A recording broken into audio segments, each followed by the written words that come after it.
Hello, everyone. Welcome. We are going to get started here in just a moment. Going to give a few minutes for folks to join. If you are already on, please feel free to jump into the chat. Let us know where you're joining from, what you do at your organization, your role or title. And if you have struggles on Apple search ads, feel free to chime in on the chat with what you're facing right now. We're excited to get kicked off here in just a moment. I will give maybe another 30 seconds just so we can give folks some time to join. And our very own Leslie Amadio from our team is in the chat as our community coordinator today. So she's already engaging with you there. If you are on the screen, you can find the chat on your right side of your window. There is also a tab for docs and Q&A. So if you have questions, you can post them either in the chat or in the Q&A. Leslie will keep an eye on all that stuff for us and move questions over if you put them in the chat. So we are now about a minute past the hour. Looks like we've got some audience members joining in. So let's go ahead and kick off. I am Jeff Richardson, Director of Product Marketing here at Kochava.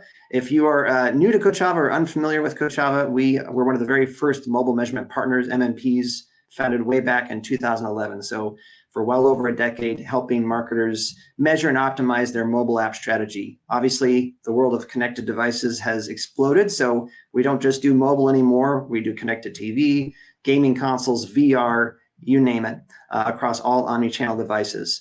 Search Ads Maven is our Apple Search Ads campaign management and automation platform. And so that's what we're going to dive into a little bit deeper today. And I'm really excited for the guests that we have here. A couple of quick opening announcements. As I mentioned earlier, connect with us over the chat. We love your engagement. Let us know who you are, where you're joining from, challenges you're facing in Apple Search Ads. There's also a Q&A tab. We have some questions we got during registration. We'll be sure to cover those as well. But if you have questions, throw them into the Q&A or chat, and we will try to get to those during the discussion. We're usually asked, hey, is this webinar going to be available after? Yes. We will record the webinar and an email will be sent to you about 24 hours after the webinar ends, so sometime tomorrow, with a link to watch it on demand. And then lastly, visit the Docs tab, also right next to the chat in that sidebar. You're going to find some helpful resources from both Search Ads Maven as well as our partner here today, Realtime Agency. So feel free to open those up and you can explore those further after the webinar is over. At this point, I want to go ahead and get to introducing our speakers. So I'm going to bring up both Hamilton and Ken onto the stage here and have them introduce themselves and tell us a little bit more about their organizations. And Ken, as our guest, let's kick off with you. Say hello and tell us a bit about yourself. Hey, Jeff. Yeah, thanks for having me today. Great to be on the webinar speaking with you and with Hamilton. So I am a programmatic and mobile specialist at Realtime Agency. For those less familiar with Realtime, we are a full funnel performance marketing agency with a real focus on all things data and measurement. But personally, I've worked across mobile for the past 4 years or so, buying across all things social, Google, programmatic, Apple search, for brands in the fintech, grocery, publisher, entertainment, and nonprofit spaces. So yeah, excited to be here today to talk about everything in the exciting world of brand protection on Apple Search. Awesome. Thanks, Ken. Hamilton. Yeah, great to be here. Ken, good to be on stage with you. Jeffrey, likewise. This is our third, fourth. These are fun. My name is Hamilton Ratcliffe. Hamilton Ratcliffe, General Manager of Search Ads Maven. And what I find myself doing a lot these days is spending lots of hours digging into bespoke automation strategies for Apple Search Ads spend. And as you do that, you get a lot of visibility into the quirks and kinks of the Apple Search Ads platform that are always surprising, and we'll share some of them later on in this session. I travel a lot. I actually just got back from Chicago. I'll be out in New York at the end of October. I'll be out in Germany and London towards the end of this year. So if you hear content here that you're interested in diving into in more detail and personalize it to the challenges that you guys are having, reach out. I love to get out and get face-to-face, or we could have virtual meetings. But thrilled to be here. Yeah, Excited to have you both. Well, let's kick off here. I want to do an audience poll to start. That really will help us gauge the audience on where they sit for brand protection on Apple search ads. So I'm going to go ahead and open a poll. You can get to that over on the same sidebar where you are seeing your chat, your docs, Q&A tabs. You'll see a little bubble up there noting that the poll is open. And really, it's just asking what % of your ASA budget is dedicated to brand protection or brand keyword campaigns. So feel free to jump in there and let us know where you sit. I'm going to go ahead and share those results on screen so we can see how that's coming in. So we've got some folks that aren't spending on brand protection at all at the moment. Some are less than 10%, 25%, 50%, almost, okay, some even at 90%. Okay, this is really good. Thanks. So yeah, I'm going to keep this poll open. Ken, from your experience on the agency front, what do you typically see, just anecdotally? Obviously, no specific brand names need to be mentioned, but what are some of the questions that you've gotten when folks come in the door looking for help? Yeah, so we get a number of questions on brand protection specifically. So yeah, there are some people that are wanting to own every single search for their brand. There are some folks that are looking to reduce their share of spend on brand as well. So it really just depends on their need as well as their products as well. Like if they got a very unique product and they may want to focus more on getting 100% impression share for that brand. But if they're in a fairly competitive space, they may want to reduce that spend share, but it all comes down to the specific scenario. But typically we've got brands that spend less than 25%, less than 10%. We've got brands that spend like 80% and above on brand terms. So it really depends on the scenario, essentially. Yeah, it looks like we got quite a spread here. Any thoughts, Hamilton? Yeah, I love the spread. It means we've got something for everybody in the content that we're about to go through. And I think the reality is that the needs for your brand are going to be different. They vary by the market that you're in, the brand that you have. So there is definitely a wide flavor of value you can find on brand spend. We'll get into more details on that, but glad to see that we're going to hit on a lot of people's focus. I'm going to stop sharing the poll results, but I'm going to leave it open in the background. And so if anyone still is joining and sees that, they can go ahead and answer as well. So let's jump into, real quick, I want to talk about just what is brand protection, because I think it's something that, especially on Apple search ads, because there's brand protection in other places, but Apple search ads specifically. So Ken, you put together some great thoughts here for us. Can you give us like that 30,000 foot high level view? Yeah, sure. So brand protection, just as a general definition, and there may be some, there's never a one size fits all approach, as I mentioned. This is sort of a general, 30,000 foot view. So essentially, it basically refers to strategies and tactics aimed at safeguarding a company's brand presence, reputation, and visibility in the search results when a user is searching for your brand. So there are a couple of reasons why advertisers would want to protect the brand. There's the maintaining the brand integrity, i.e., almost controlling what is appearing when the search is being made. Controlling the user journey as well. So let's say you've been spending on more upper funnel channels. You want that user journey to be pretty seamless, going from awareness through to the search on the App Store. Easily just see it in the first result, click onto the app and download.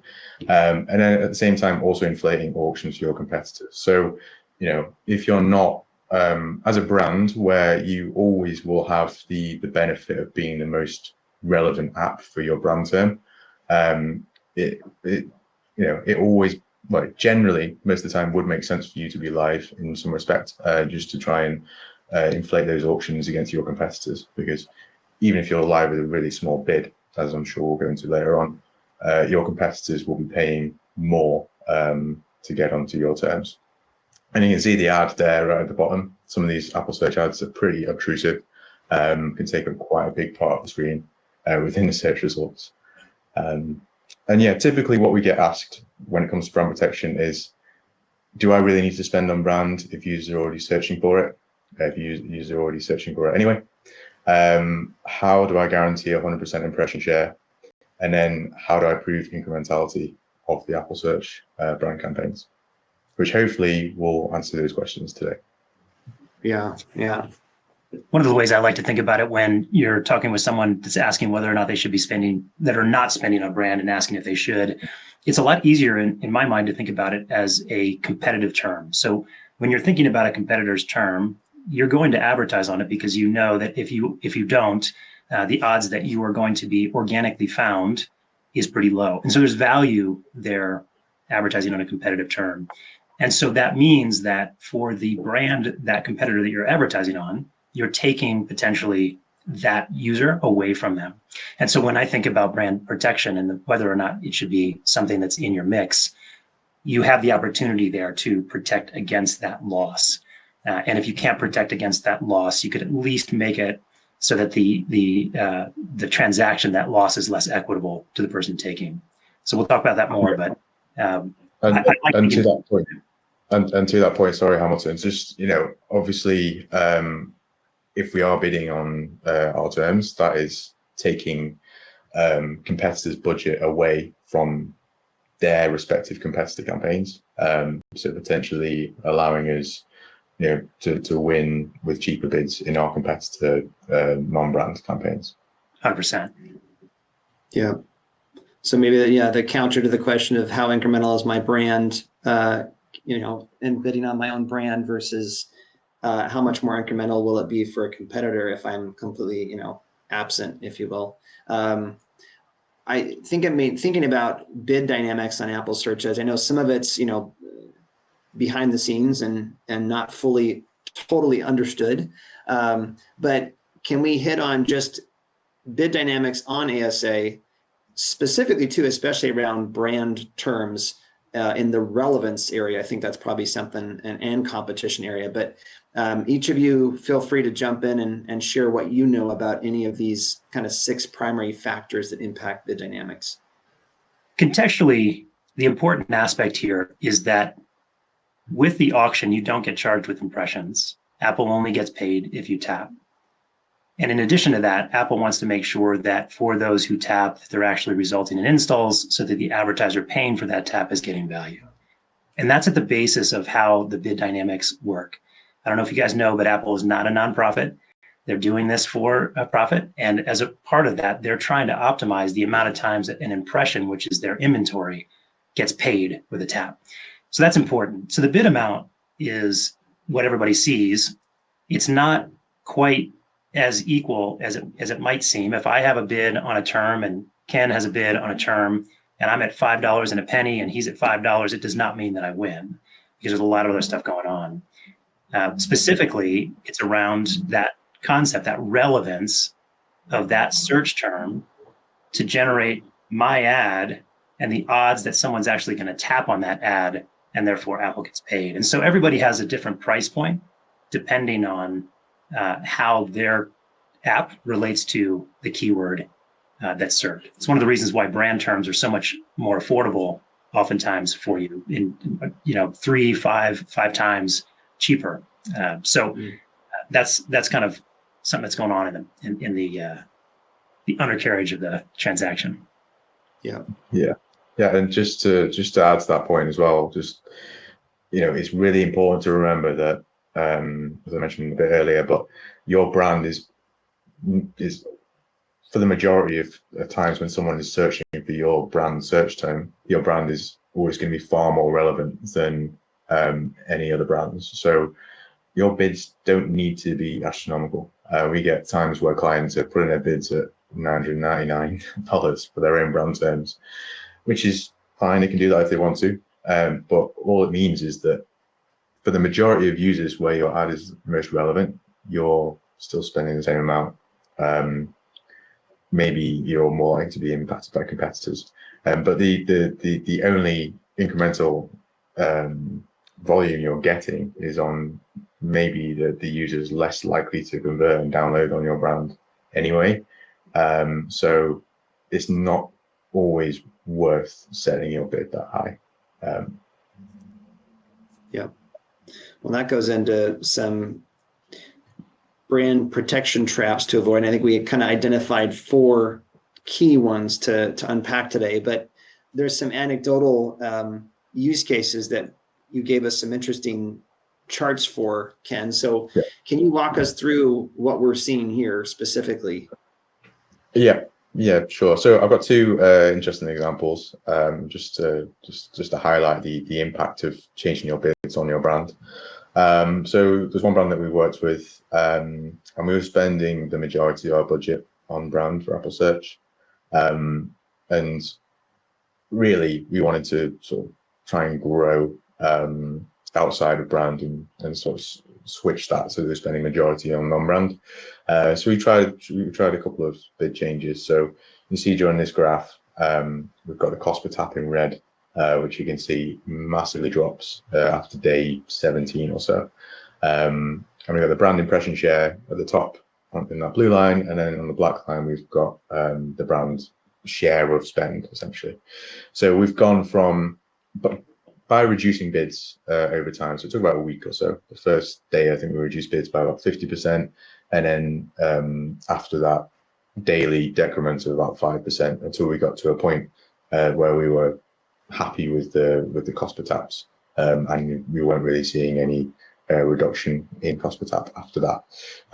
So it took about a week, 10 days or so during that period, and during that time, we maintained impression share at that high percentage. We reduced the cost per tap significantly by 85%, which is massive. And you can see longer term that has led to a reduced spend on brand, maintaining high brand impression share, and also allowing us to spend significantly more money on non-brand, because we've gone from spending so much on brand, potentially this graph almost shows that we're wasting money by spending that much on brand, to spending sort of between 10 to 20% on brand in the end. This is such a go ahead, Hamilton. This is such a good depiction of the idea of the power of sharing your impression share. You don't need to share much. And in some cases like this, the competitor that's driving your price up, that you're effectively pushing out of the market by allowing them to have some of the impression share, sharing your impression share so quickly into the day that it's not even perceptible from an impression share. So in some cases, you're paying quite a bit and you have the opportunity to do exactly this and find out, what the price can be. It's a great example of how the strategy that I see over and over. And Ken, you mentioned a couple of slides before, where the goal is to win 100% of impression share. And so you see these astronomically high bids. There's a cost to that. And that cost is so well depicted in this chart. And just to add to that as well, during this first phase, it could be the case that competitors keep increasing their bids over time and they're never winning an auction, but they are inflating the auction when we win it. So that is allowing them to impact our auction in a way. Whereas once we produce these bids quite significantly, they can have much less of an impact on our brand auction. Yeah, and a quick clarification too on reporting for impression share. My understanding, correct me if I'm wrong, is that Apple reports it in deciles, so at 10% intervals. So there's not something we can say, oh, I've got 94% impression share. It's going to show you between 90 to 100, right? If you're in that range, and then deciles all the way down to 0 to 10. Is that correct? Yeah, that's correct. So even if you were getting 100% impression share versus 91% impression share, you don't really know. So yeah, it's pretty ambiguous reporting. You don't know 100%, no pun intended. But Well, let's see. Then here's a second example, and can you unpack what's happened here, and we'll get into how these relate to those four Yeah. traps to avoid here.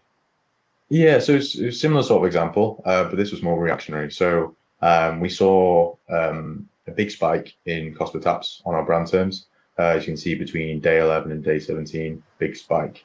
And we reacted to that by reducing bids in a similar sort of method with the other slide. So bigger jump initially, and then see how the auction reacts, and then 5% decrements after that. And what we saw was that as soon as we decreased the bids, our cost per tap came down, which is great. But we did allow we did allow competitors into winning some of the impressions, also some of the taps. So you can see there we've gone down to a 75% impression share, seen 70 to 80% impression share our lowest point. We've allowed those competitors to win, and then after a week or so, we've seen that impression share gradually increase, and then at that day 25 sort of point, we've seen, I would presume that the competition has just significantly reduced their bids on our terms, and we've seen cost per tap come down very significantly. Impression share is actually up compared to in the pre-period, and our cost per tap is down versus the pre-period. So we've had this bit of turbulence, for 2 weeks or so, but we've come out of it with cheaper cost per taps, better brand protection, and this is all reactionary to what's happened within the market. What I would presume has happened here, from a competition standpoint, is that they've started to win some of the auctions. They've seen their CPAs inflate and become unprofitable, and then as a result reduce their bids, and maybe in the future they'd think twice about bidding on our terms. So this is such a good reminder of the manual nature of Apple search ads. Most of the people that are out there, they're your competitors, they're doing things manually, maybe exactly like you're doing them now, and it creates these funny patterns that are very human. So between day 17 and day 25, there's about a week of time frame. And what we see consistently is that people check in on Apple search ads and make adjustments once a week. And it's often on a Sunday, Monday. And I think that's because it's whether it's EMEA or the US. And so I think that's probably what happened here. I would, I don't, it's day 17, so I don't know what day it is, but I would bet that that's a Monday. And then one Monday later, they log in, they find out that your changes have pushed a significant amount of spend to a keyword that's not performing at that level. And so they cut it. Yeah, and just as another point, if this is during a holiday period where teams are out of office for extended period, this could have had a bigger impact on the competition. They could be potentially spending for a longer period at that non-profitable rate. And again, just having a bigger impact on their overall performance. So, yeah, the way I think about that is it kind of shifted from brand defense to using your brand as a bit of a weapon. And when we work with customers and they grasp that, they really like it. It's almost like a relief to get out of defensive mode. Yeah. And this is a detailed zoom in on a similar type of scenario, right? That Hamilton, you ran through Search Ads Maven and did automation. Can you just unpack this real fast and what was done here? Yeah, when I saw your slides, Ken, it reminded me of this slide. And this is a zoom in on, I think, 2-day time frame where we kicked off automation that was searching for the price that would put pressure on the next competitor. And so you can see the top gray bar, that is the bid amount, and then the squiggly black line, that is the hourly cost per tap value. So that's moving all over the place. And you can see that when the automation starts, we start finding our way down at that line right there. I kind of gave it a kick and it went down to the cost per tap. And as soon as it hit the cost per tap, there was a precipitous drop in the average cost per tap that this customer was paying. And it dropped down to a new steady state. We weren't at that time getting the CPA that we wanted, and we weren't below the impression share that we were comfortable with. And so we kept going. And I think we actually found the next competitor that capitulated towards the right end there where it does that one more drop. So that's kind of like a zoomed in version of what was going on in the slides above that were more at a day period. And it really, I think most folks on this call probably know the importance of cost per tap, but it gives you an indication of how you can use that value to find the settings and the bid amounts that can start to really gamify. Yeah. So let's jump through. These are kind of lead up anecdotal examples looking at real world data. But one thing that we identified was setting your max bid too high. And you mentioned, Ken, somebody who had set it to, I think, what, 999, which is the max that value the field allows, I think. Is that right? So can you both just comment on that number one item real fast? Yeah, for sure. So there's a couple of things to this.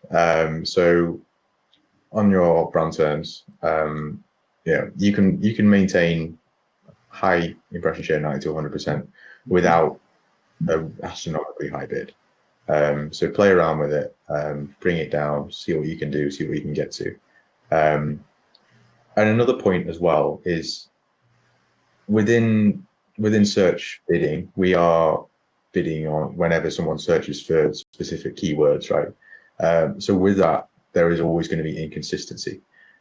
So typically with brands, we can look at spikes when they might occur normally, which would be like, let's say this brand X always has a spike on Fridays and Saturdays. We can prepare for that. We can know that we're going to spend more on those days.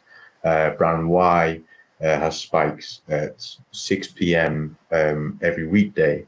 Again, that's something we know and we can prepare for. Whereas there may be instances where there are spikes in your brand and term keywords that you can't necessarily prepare for.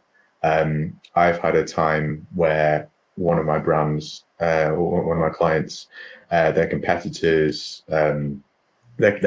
app broke, and as a result, and this was on a season premiere of a major series. And as a result, we saw a massive influx in brand searches coming in at a specific time. And now we wouldn't be able to plan for competitors' apps breaking. But if we had our bids really high during that time, then that could potentially have a bigger impact in increases in spend on brand terms during that time. Interesting. Yeah, unforeseen hiccup, right? That Hamilton, any thoughts on this one from what you've seen? Ken's answer is great. I wouldn't really add much to that. The thing that I thought of when I saw this come up right now is that the number one reason that I hear someone say that they want to win 100% of their impression share is because their boss has told them they don't want to see a competitor come up against their brand terms. And I get that. In those cases, I bid them out is your best way to reduce risk. The best thing you can do is by trying to get that bid down closer to cost per tap, but sufficiently high enough that you keep your boss happy, that the odds that they're going to find just your app on your brand terms is pretty high, but you get the best value out of that. Yeah, no one wants to be sent the screenshot, right? It's like, hey, why is this happening? Look, I just searched us. Who's this person at the top? Why isn't it us? Yeah, it's rough. It's rough. Yeah. I do see a question on the right-hand side here. So how do you suggest testing a paid and organic approach to ensure you aren't spending any extra penny you don't need to in brand? That really gets to a great concept that's behind this, and that is the incrementality of your spend on brand. Because if you're spending on your brand and you're effectively just buying the customers you would have gotten anyway, because your organic rank is number one and they click the ad because it's the first thing that comes up, then you're wasting your money to a large degree. My recommendation here is to test incrementality. We have a great product at Kochava called AIM, Always On Incremental Measurement. That's how I would recommend doing it if you can. You can do MMM studies. Those are kind of backward looking, but can get you some of the information. Otherwise, you can look at your total total events in-app that are coming in before spend with no spend on. You can turn your brand on, and then you can look at the total afterwards, and the difference should be pretty close. It's not as sophisticated of a read, but it'll give you some indication. But that's a really important concept to feed back to the decision on whether you're setting your bid too high. Yeah. Well, it rolls right into like a reason you might set it that high is this notion of seeking that 100% impression share.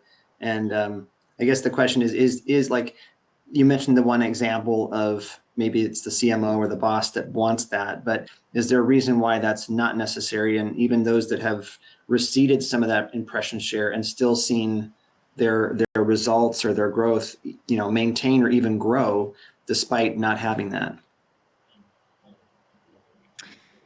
Yeah, I mean, when you're thinking about 100% impression share, what you're looking for is absolute certainty that you're not losing any of your traffic to a competitor. That's what you're effectively paying for. And what Ken showed on the slides before, and what we've seen time and time again, is that the cost of 100% impression share is pretty dang high. So high that it is ineffective in terms of a insurance premium that you have to pay to keep that risk to zero. Where if you go for 90%, just go one decile down or two deciles down in your palatability of losing or sharing impression share, all of a sudden your costs come down significantly. The cost of the competitor winning or sharing that impression share go up considerably, which help you in other areas outside of your brand. And you can really get to this balance of accepting some risk, but mitigating it to a large degree. Yeah, and just to add to that point, like, if you aim for that 90%, longer term, that could help you achieve 100% at a lower cost per tap bid. Right. Just quickly on Michael's point, another point to add to that question. So maybe what I would start with doing is just test it out. Just run some brands, run some brand campaigns with a really small bid initially. Maybe start with 20 cents or something like that. See what the auction wins at. See what your brand impression share looks like, and then you can incrementally increase from there, maybe 5% increments until you start winning and getting a good impression share. I think that's maybe where I would start, just to sort of see the how much it's going to cost for you. Yeah, and I'll put back up this other question as well, which rolled right into kind of these first 2 points, right? What bidding strategies will help ensure you dominate search results for your own brand name? I think we even have a case study, Hamilton, where there was somebody that was striving for 100% impression share, receded that a bit, and actually saw their actual overall campaign results, ROAS, et cetera, all grow. But any thoughts that you'd have on this question? Yeah, specifically to what you just mentioned is that, remember, your brand keyword is in your competitor's competitor campaign. It has a budget for the day. The other thing that's in their campaign or competitor campaign is all of the other keywords that you have in your competitor campaign. And so if you increase the spend for them on your brand keyword, you can potentially push them over their daily limit in their competitive campaign, meaning all of those other keywords that are not your brand word that you do want in your competitor campaign go on sale for the rest of the day. And so there's an opportunity there to think of it as, again, more opportunistic, more of a attack strategy where you can share that impression share on your brand and you get other benefits that you can measure outside of it. Those can be actually pretty significant. Yeah. The other thing you can do is, we saw with Ken's graph, you can save considerable real dollars on brand. So you're getting the same impression share, but you're spending, let's say, half as much. Those real dollars you're no longer spending on brand, you can move them to competitive or generic and get the bidding strategy right there.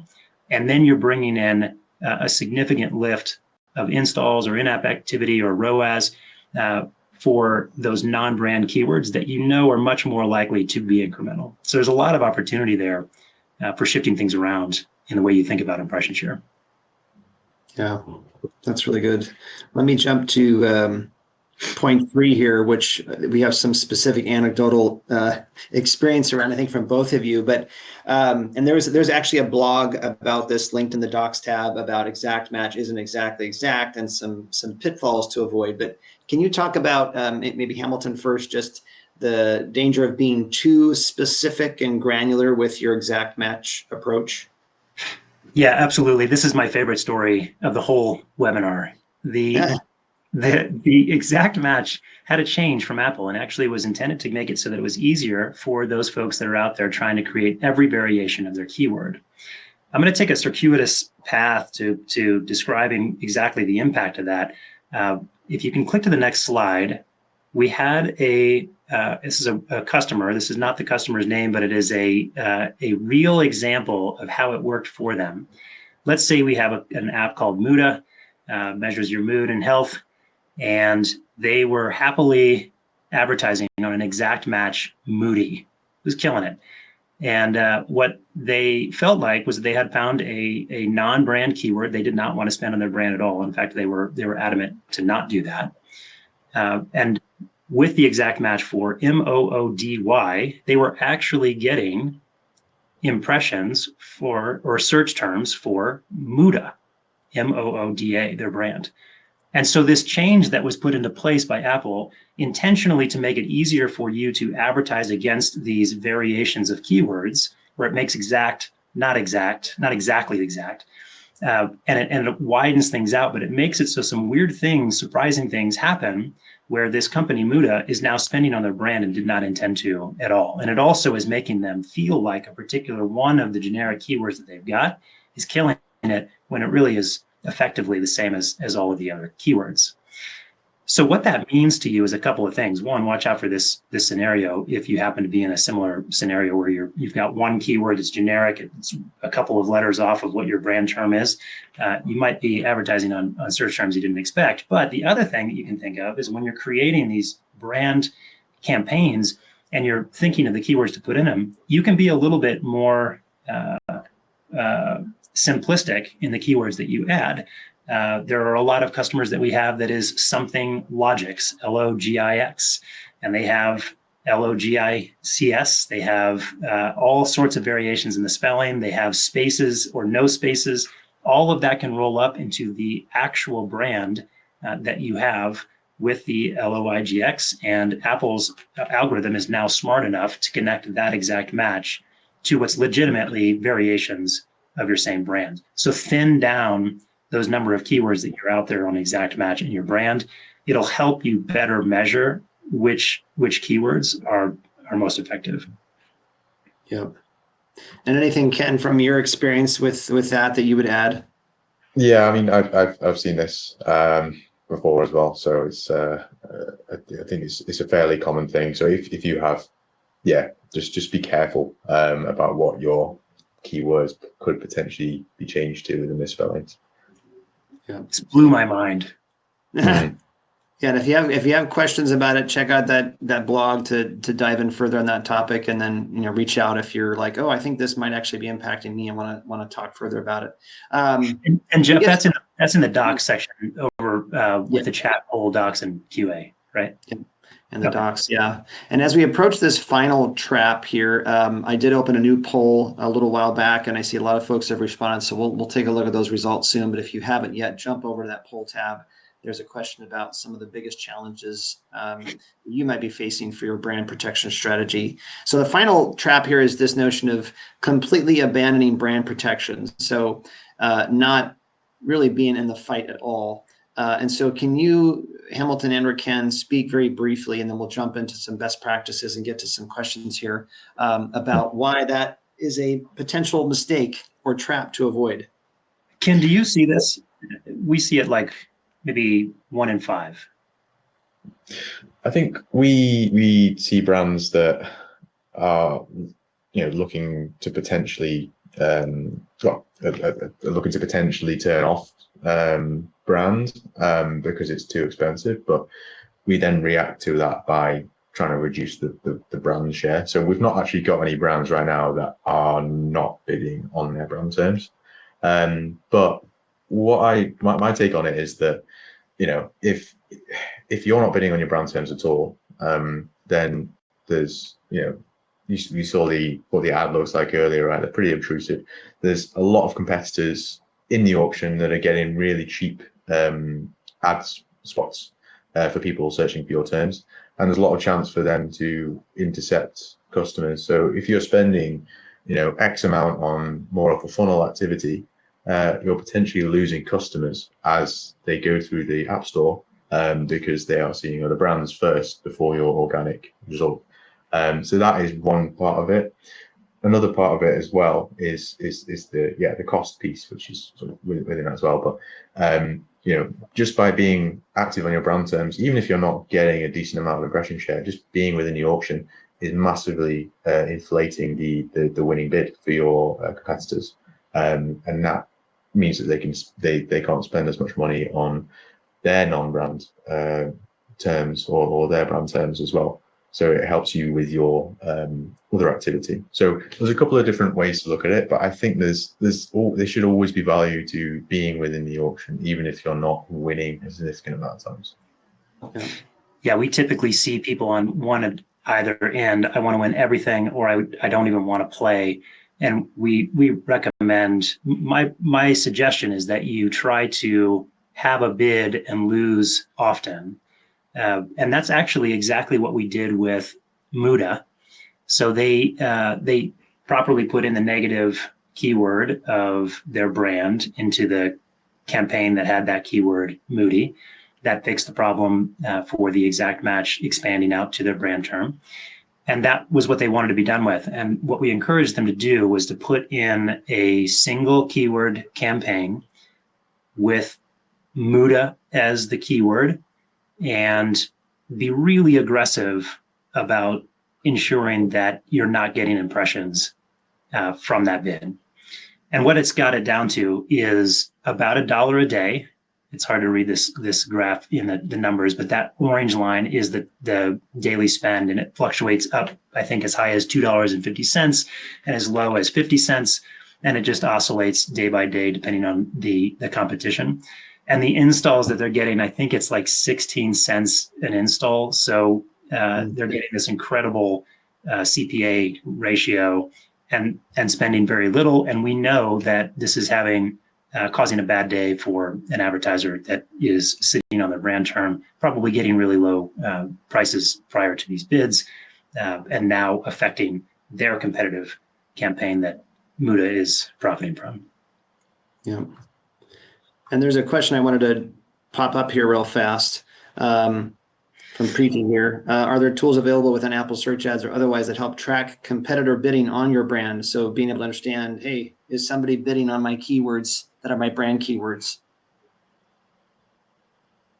I don't know enough about the ASA native platform to know what's there. What we see is the shifts in cost per tap, and that can indicate, as well as volume of impressions, and that can indicate where you have a constant bid. If your impression start to increase or decrease, that means that either a competitor has come in or left the market. We have internal views that look at hour by hour, and you can get, I think we actually looked at one of those with the slide just after Ken's initial slides, that can kind of get a feel for that, but you don't really know from those views exactly what competitor and what their bid is. Yeah. Can you see keyword intelligence, like even in the Search Ads Maven platform, how many apps are bidding on the term? And then do you have visibility into the specific apps? Not necessarily the bid amounts, but. Yeah, Ken, I want to give you a chance to finish your thought there. Yeah, so, there's Apple's a bit of a black box with some things like this. But essentially the way that we look at it is we look at activity within our competitor campaign. And one thing to note is we will always be bidding on our competitor auctions, whether we're winning or not. But we will look at activity within our competitor campaign, see if there's any spikes in costs or volumes from any specific competitors. We also have tools that we can look at outside of Apple search. If we look at like Google search, for example, you've got a bit more visibility into who's bidding on your brand. And you could potentially assume that if there is a brand that's increasing their search impression share against your brand in Google search, that may translate over to Apple. So there's a couple of ways of looking at it, but there's no, within the platform, there's no scientific way of determining the exact competitor. Yeah. Jeff, coming back to your question, inside Search Ads Maven, you can see who else is bidding on keywords. Can't give you the bid amount or how much they're winning, but it does give you an indication of who you're up against. Yeah. Where you're bidding in a country that you live in or you have people on your team in, it's pretty easy just to bring up the App Store and search for those keywords. That is really helpful being in the US, and a lot of the campaigns being in the US that we support. I use that often. Yeah. That's good. Good indication here. I'm going to share the results real fast as we jump into best practices here. But here was some of the reactions from the attendees on their biggest challenges for brand protection strategy. So if you haven't already voted on this one, feel free to jump in. It looks like the top pick is the high CPA and strong bids from the competition. And then, of course, the next one up, our brand terms are very generic. So that speaks potentially to some of that exact match we had talked about, and potentially, a slight variation being picked up by almost mistake, right, and happenstance. So I'll leave this open in the background. But any thoughts on this as we? I think it's really interesting, Jeff. So the high CPA and strong bids from competition is clearly the winner here. Obviously, there's various other various other answers here as well, but just addressing that point, within your campaigns, to try reducing your bids on your brand terms. See if you can get that CPA to be within a tolerable threshold. Allow your competitors to win, as we've discussed earlier, and it might help you longer term maintain that lower CPA and see reduced bids from competition. So just try it, see what happens, because we've seen some really positive results. Yeah, echo that for sure. One other thing you can do is you can use a product like Search Ads Maven to connect the keywords to their in-app impact. So you may have a handful of keywords. One is, and they all look expensive from a CPA perspective, but let's say one or two of them is actually driving a significant portion of your revenue in-app. You can see that at the keyword level with the right product. Search Ads Maven is a great one. I'm a little biased, but that allows you then to lean into those keywords where it's producing the ROAS or the in-app activity that you want, and dial down on the ones that don't. So it's another way to look past that CPA that might feel high and find real value. Yeah. Well, let's jump into some best practices. We've talked about some traps and some really good anecdotal examples. Some of these are almost the counter to some of the traps that we, just spoke about, right? So the one of course is stay in the fight. Like, don't completely abandon the battle, even if you're not winning. So maybe Hamilton, I know we got to kind of go through these quick. Can you give a quick voiceover, and then Ken, add any thoughts you have, and we'll jump to point 2. Yeah, absolutely. So 2 things here. One, we've talked about, which is make sure that you are playing that game of sharing your impression share so that you shift cost and lower your overall budget. The other thing that's really important here is if you're running out of budget before the end of the day, you are not in the fight anymore. Your bid goes away and everything that you're bidding on goes on sale. So you want to watch that either by making your daily caps high enough that you don't run out of budget, or you make your targets, your bids, low enough that you can last with your entire budget. That's pretty critical. Yeah. I think we have that in point. I'll just jump ahead and put all 3 because we have that about late day winning as a strategy template. I think in Search Ads Maven platform you can apply, but it literally helps to use automation to pace that budget throughout the day. Can you speak to strategic losing? That is a specific template strategy in Search Ads Maven as well that does basically what you talked about, which is like strategically stepping back from that impression share 100%, like lose to benefit over time? Yeah, absolutely. Yeah. So, oh, sorry, go ahead, Ken. Yeah, I mean, Hamilton, I'm sure you'll have some additional thoughts on this as well. But yeah, strategic losing it's a great approach. Like if you're a brand that maybe your peak hours are later in the day, or at specific times, then if you maybe lose the auction at the start of the day, let's say your bids are really low, you're losing auctions, but your competitors are they're spending their budget in full. Maybe they've spent their budget in full by 10 a.m. and your brand's peak time is later on. That's allowing you to spend during the peak times with potentially a lower bid that is winning the auction. So that's one part of strategic losing. Another part of it as well is sort of going back to what we were discussing earlier. If there are big influxes in cost per tap on your brand terms, losing for a little bit in some of these auctions is going to allow you to longer term reduce your CPAs and ward off competition. Hamilton, I'm sure you'll have some things to add on this. That was a pretty good overview. That's the reality of it. I mean, you did it manually with the slides that you showed above, and the folks on this call, you guys can do exactly what Ken's doing. You might start to think to yourself, well, how do I make sure I'm keeping up with the dynamic nature of the market? And you can do it one of two ways. You can either increase the frequency that you're in Apple search ads to maybe every hour that you're working throughout the week, or you can find automation that does it for you. Search Ads Maven does it in a very unique way with that strategic losing. So we're really just automating what Ken is doing manually to get the results from above. And that allows it to not only have a point in time effectiveness, but to continue that effectiveness throughout time. Yeah. Can you speak through, we had this specific example, particularly around the late day winning notion. Can you voice over this? I've got the 3 slides here kind of that build on that story. Yeah, we're almost out of time, so I'll be quick about this one. But this one was one of the experiments that we did. This was a while ago, and this is one of the moments that Apple Search Ads really blew my mind.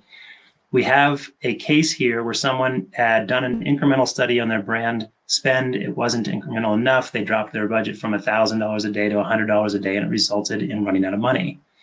And they wanted us to fix that. And so what we did is we put into place something that was the combination of strategic losing and late day winning. So we paced ourselves in the morning, and in the evening we amped up the spend. And so our hypothesis was that lowering bids in the morning and raising them in the afternoon could extend that budget from running out at noon to something later in the afternoon. So we had a strategy to lower our bids just enough to pressure competitors to spend more and aggressively spend the rest of the budget in the afternoon. And the way that we did that is that each day we set the bids slightly under the cost per tap. We would get impressions, and that would mean that our bids were too high and they were winning, so we would drop them. If we weren't getting any impressions, we would move it up to apply more pressure. And that happened all the way until, in this particular case, 10 a.m., when we had a meaningful increase in our bids.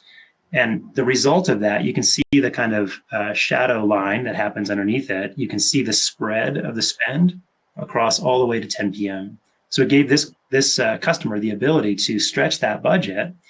And the thing that was so surprising is that not only did we get a spend across the entire day, we dropped their cost per acquisition by 65%. I didn't anticipate that. I look back on it and it's kind of obvious to me now why, because we were lowering the bids and getting more affordable taps. But that simple change hit their primary goal and then had this great after effect that we didn't anticipate. Yeah. This strategy is very standard on anyone that is continuously running up against their budgets and don't want to raise their budgets. Yeah. Thanks for going through that in fast order there.